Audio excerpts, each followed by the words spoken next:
मेरा कार्यक्रम था अभी 4-5 महीने पहले कोल्हापुर में।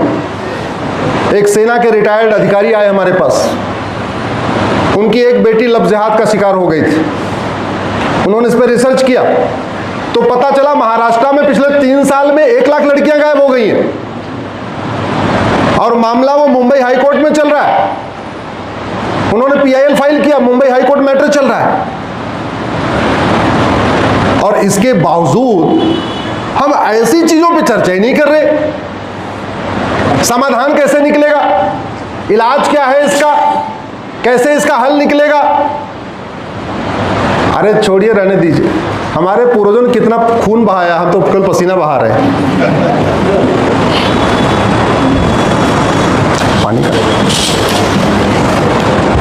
पानी की बोतल।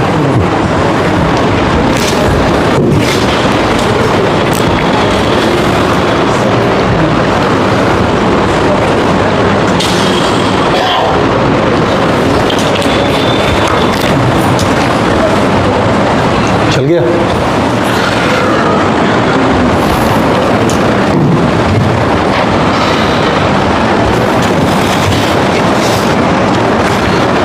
तो सवाल यह है कि यह धर्मांतरण रुकेगा कैसे?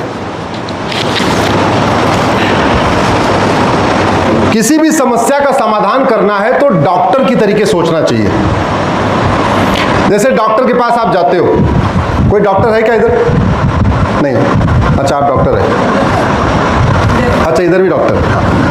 डॉक्टर के पास जाओगे, आप बोलोगे जी पेट में दर्द है, तो पहले पूछेगा कब से दर्द है, क्या खाया था, ऐसा क्या किया, घर में और लोगों का भी दर्द है, केवल तुम्हारा ही दर्द है, ऐसा पूछेगा ना। ऐसे ही जब कोई समस्या हो तो शुरुआत उसकी यहीं से करनी चाहिए। ये समस्या शुरू कब हुई, कैसे शुरू हुई? तो धर्मांतरण की शुरुआत हुई 15वीं शताब्दी से। और किसने शुरू किया? बाबर ने। आज की डेट में भारत, पाकिस्तान, बांग्लादेश में टोटल 60 करोड़ कन्वर्टेड हिंदू हैं। 15वीं शताब्दी में भारत, पाकिस्तान, बांग्लादेश में 100% हिंदू थे। 100%। आज का जो एशिया है, उस पूरे एशिया पे भगवान श्री राम ने राज किया। आज का जो पूरा एशिया है, उस पूरे एशिया पे युधिष्ठिर ने राज किया। और नजदीक आ जाइए तो ईसा से 500 साल पहले चंद्रगुप्त ने अफगानिस्तान पे राज किया। पाकिस्तान तो था ही था, बांग्लादेश तो था ही था, भूटान था, म्यांमार था, लंका था, नेपाल था, आधा चीन था, ये सब तो चंद्रगुप्त ने राज किया।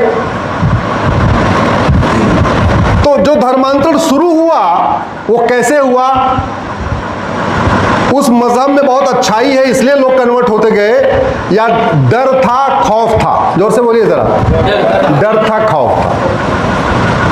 और मैंने पहले ही कहा, बीमारी जैसे आती है वैसे ही जाती है। अगर बीमारी डर के मारे आई है तो डर के मारे जाएगी।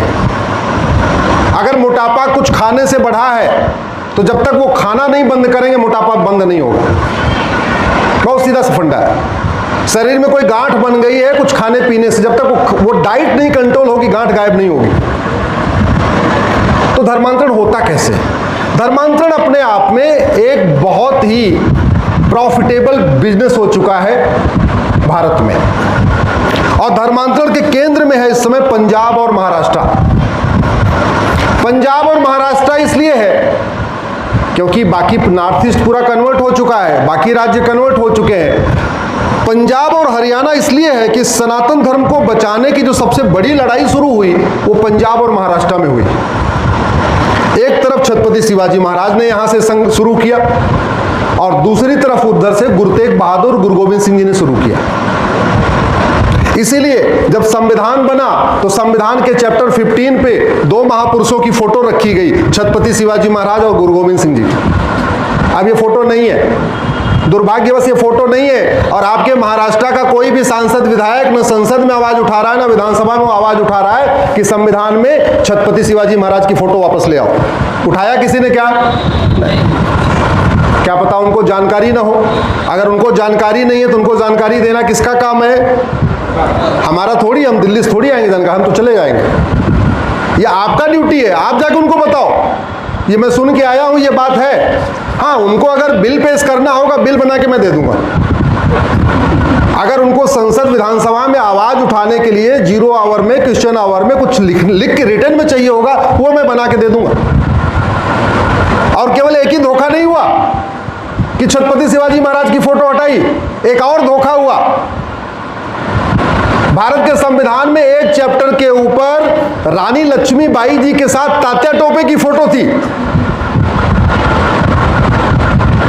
तात्या टोपे को महाराष्ट्र के लोग भी भूल गए, भारत वाले छोड़िए। और वो फोटो किसके साथ थी?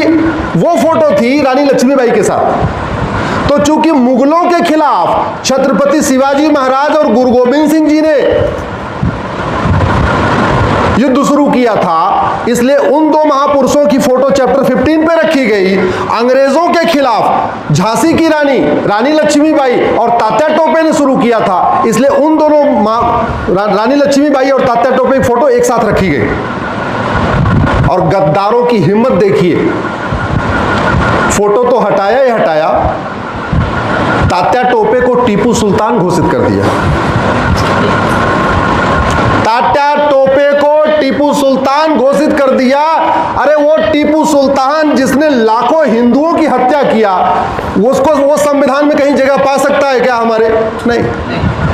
ऐसे ऐसे धोखे हुए हैं। मैंने अपना सब कुछ छोड़ के इसलिए मैं बाहर निकलना शुरू किया। मैंने कहा दिल्ली में बैठे बैठे सबसे बातचीत करके सबको जगाना बड़ा मुश्किल है, इसीलिए मैंने तय किया कि अब Monday to Friday Supreme Court, Saturday Sunday बाहर। और आज भी मैं 3 बजे उठा हूं, 6 बजे की फ्लाइट पकड़ा हूं, बेलगांव आपके यहाँ के बाद कोल्हापुर, कोल्हापुर के बाद सोलापुर, सोलापुर के बाद पुणे, फिर परसों सीधे मैं फ्लाइट से जाऊंगा, सीधे सुप्रीम कोर्ट पहुंच जाऊंगा। ऐसे ऐसे काम हुए हमारे साथ। इनको जब तक आप नहीं जानोगे, आप सबको नहीं बताओगे और आपके सांसद विधायक इसको संसद विधानसभा में नहीं उठाएंगे, तब तक समाधान क्या होगा इसका?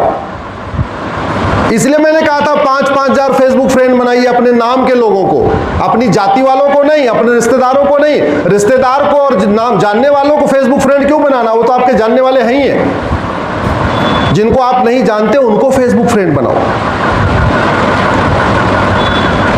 आज की डेट में लगभग 50,000 फुल टाइमर महाराष्ट्र में धर्मांतरण कराने के लिए काम कर रहे हैं। Full timer, paid employ 50,000 Maharashtra में वर्किंग में है, जो केवल और केवल कन्वर्जन कराने के लिए आए हुए हैं। और उसमें दोनों है, उसमें दोनों तरीके के हैं। आधे की फंडिंग खाड़ी देशों से हो रही है, हवाला के जरिए हो रही है। भारत में जो ड्रग का पैसा है वो पैसा, उस पैसे से उनकी फंडिंग हो रही है। बाकियों की एफसीआरए के जरिए हो रही है, एनजीओज के माध्यम से फंडिंग हो रही है। उन्होंने एनजीओ बना लिया है, एनजीओज को फंडिंग आ रही है। भाई आदमी ड्राइवर हो जाएगा तो कितना कमा लेगा? 20,000 रुपये महीने। प्राइवेट स्कूल में टीचर हो जाएगा तो 20-30 हजार रुपये महीने। सरकारी कांस्टेबल बन जाएगा तो 50-60 हजार रुपये महीने। इंजीनियरिंग कर लेगा, एमबीए कर लेगा तो 1 लाख रुपए महीने। धर्मांतरण कराना शुरू करेगा तो महीने में 5 लाख, कम से कम 5 लाख पर फैमिली। 1 लाख रुपए मिल रहा है। एक फैमिली को कन्वर्ट कराने का कितना पैसा है? 1 लाख। वो भी दलितों को, SC ST को। अगर ब्राह्मण को कन्वर्ट करा दिया, मारवाड़ी समाज को कन्वर्ट करा दिया, अग्रवाल को, माहेश्वरी को, जैन को, क्षत्रियों को, मराठों को, ऐसे को कन्वर्ट करा दिया तो 5 से 10 लाख रुपए। तो सबसे ज्यादा फायदेमंद धंधा बिजनेस कौन सा हो गया इस समय? कन्वर्सन। यहां माताएं बैठी हुई हैं। आपके घर में जब चूल्हा जलता है तो उसको बंद कैसे करते हो? मुंह से फूंक मार के करते हो या उसकी आप नॉब घुमाते हो? क्या करते हो? नाब घुमा दिया, नाब घुमा दिया, सप्लाई काट दिया, चूल्हा बंद। और अगर नाब नहीं घुमाया और मुंह से फूंक मार के बुझाओगे तो मुंह जलेगा कि नहीं जलेगा? तो धर्मांतरण रोकना है तो सबसे पहले फंडिंग बंद करना पड़ेगा। फंडिंग बंद कर दो। अल्टीमेटली कोई निस्वार्थ भाव से धर्मांतरण नहीं करा रहा है, प्रोफेशन है उनका, उनको काउंटिंग करनी है। जितनी काउंटिंग करेंगे उतना महीने की सैलरी मिलेगा, साल में बोनस अलग से मिलता है। अच्छा, इसने 100 पूरा कर लिया, इसने 500 पूरा कर लिया, इसने 1000 पूरा कर लिया, एक्स्ट्रा बोनस। तो जब तक वो फंडिंग नहीं बंद होगी तब तक धर्मांतरण नहीं बंद होगा। और फंडिंग हम आप बंद करवा सकते हैं क्या? जोर से बोलिए जरा। फंडिंग बंद कराने के लिए शासन का काम है। हम लोग क्या करते हैं एज ए सोसाइटी, हमें लगता है सारी समस्या हम ठीक कर सकते हैं। ऐसा नहीं है, ऐसा बिल्कुल नहीं है। हम बोलते हैं ना धर्म की, जोर से बोलिए, धर्म की अधर्म का, प्राणियों में विश्व का, इन चारों में सबसे इंपॉर्टेंट है अधर्म का नाश।